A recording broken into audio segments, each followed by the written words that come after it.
Good morning. Um, so I was planning on having my first little foray into my video series to be about um, censorship on social media. However, given the events of the past few days, um, we need to change track on that. So this is going to be just a little time for us to express that we have said and we have done countless things in the past after every single violent act in this country in regards to mass shootings and active shooter situations. Um, what more can be said? What more can be said to the people in power to affect changes in policy and changes in our thinking and how we address this problem of individuals getting their hands on the tools in order to gun down scores of people. Um, Many times these people are being gunned down in shopping centers, public areas. Just look at the past couple of years. We've had instances where over 50 individuals were gunned down, not even including injured. Um, we cling to our guns as a country here in America so grimly. We feel that we have, on one side we feel that we need them in order to have our protection from a tyrannical government, to protect ourselves and from any type of threat in our home, whatever the case is. The other side feels that we need to update a 240-year-old constitutional provision and bring it into the 21st century because our founding fathers did not envision firearms being able to be as lethal as they are today. Muskets back then, you could fire a shot maybe once every few minutes if you were quite gifted with your musket. We're talking about weapons that can fire multiple rounds of ammunition in a single minute. We're talking like dozens of people can be maimed, injured, or killed in the course of a minute with current firearms, with this, with the technology that we have today. So, what is there to be done? As exasperated as I currently am, like I'm trying to find the words to make sense of what's going on. The opposition to gun control wants to blame everything under the sun except the actual guns. I was watching a Daily Show last night with Trevor Noah. I just happened to catch a little clip of that, and he did raise a great point where, yes, you could bring up mental illness. Yes, you could bring up a culture of violence and things of that nature, but you can't do that outside of guns. You can't, like, these things are not mutually exclusive. There's a whole host of issues that give rise to this problem of gun violence. And speaking of gun violence, the news focuses a great deal on these mass shooter situations, but I live in the city of Philadelphia. You look at our string of gun violence instances here in the city just in the summer, not even going all the way to the beginning of the year, we see that almost every weekend here in Philly, where we have people being, groups of people being gunned down in the streets because of gun violence. Like, we with this issue being, being so encompassing of our society, of our constitutional system, us as a country. Like the Second Amendment, guns have been a part of this country's history since its founding. And that makes us wholly unique in the grand scheme of things when it comes to America in relation to other countries, especially developed countries throughout the world. But that all being said, where we have major news outlets giving a platform to individuals, raising the specter of violent video games and our violent culture as the end-all be-all of why these white boys pick up a gun and go into a public area and start killing people. We all know the refrain. If they're black or brown, it's either terrorism or they're thugs or whatever the case is, but we don't see their humanity. If it's a white boy, we instantly make excuses where it's some kind of an issue they had in the wiring of their brain. Now, I saw an article a little bit ago saying all these mass shooters come from broken homes.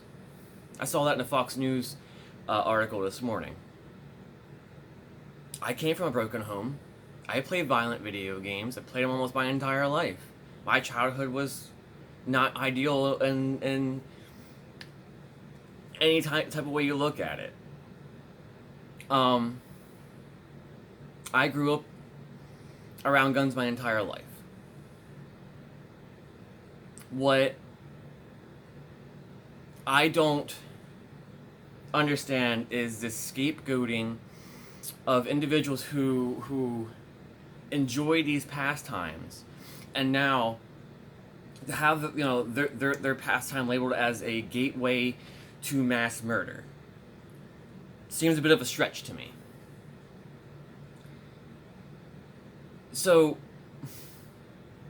again, as I was saying before, the opposition to gun control, to reforming gun laws, they are fixated on every single thing except guns. And you can, if you're new to this issue, I always tell people when you research politics, fundamental rule is follow the money. When you follow the money when it comes to the gun debate, clearly the NRA, clearly the gun lobby, has a great deal of politicians on their side. And to overcome that type of moneyed influence, it's going to take, I don't know what it's going to take for us to wake up from this nightmare where we wake up with another headline that individuals at a Kmart, at a mall, at a movie theater, at a casino, at a park, on a street corner, in your neighborhood, are going to be, were gunned down last night, or gunned down this morning, wherever the case is. God forbid someone walks into a school. You think back, and you look at Sandy Hook, and you can't help but think that day when we as a country were comfortable with the death of nearly 24 elementary school students being gunned down in their school. The day we were okay with that, that was a fact of life in America. You can almost make the argument that the gun control debate was lost then and there. The death of toddlers, the death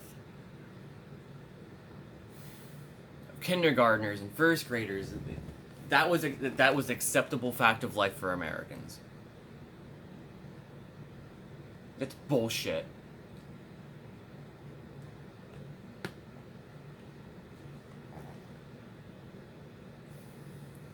We should not be comfortable with that. We should not be comfortable with any of this. Anything that's going on right now in this country, in this world, no one should be okay with. regardless of what your political ideology is. You should be able to look out your window or crack open a book and see how the world was supposed to fucking operate. And you look out your window and you see that's not the case. Like, there's supposed to be a rhyme and a reason for institutions to function, for a society to function, and you see this general breakdown of the order of things. And that breakdown stems from the top. The top is telling everyone else that it is okay to act and say and kind of sort of do things like these thinly veiled endorsements of action that is acceptable to treat individuals who don't look like you, if they're black or brown, to treat them as an other. Because when you boil this all down, this whole quagmire of society and politics, we have descended so deeply into this us and them mentality, where the white majority who fear that their power is, that they're losing their influence and their power, and a sizable segment of white folk will cling grimly to their guns and engage in such toxic vitriol because they are so afraid. They're so afraid that it blinds them to the understanding of the changing world that they live in. The world is never going to go back to the days of their childhood. It's never going to go back to the days of their parents. This is 2019. We're over halfway through it, on our way to 2020. The sooner that we as a country recognize the world as changing ever quicker every day, pace of technology, the pace of just societal change, how the world is evolving, we are failing ourselves. And if we don't come together and engage our community, with our, through our neighbors, engaging ourselves in the processes of our democratic system, nothing's ever going to change. The more people want to disengage, the faster things are going to go sideways. If we don't come to grips with the change that is occurring, people are going to be left behind, and that segment of those left behind will react ever more violently. So we have to come to terms with this brave new world that we live in. What are we to do? What is there to be done? You come up with the answer to any of these questions. You have any thoughts? Let me know, because we're just going to keep seeing more of the same if we don't do anything differently. My name is Rizzo Mertz, and I'm the Naked Activist. Have a great day.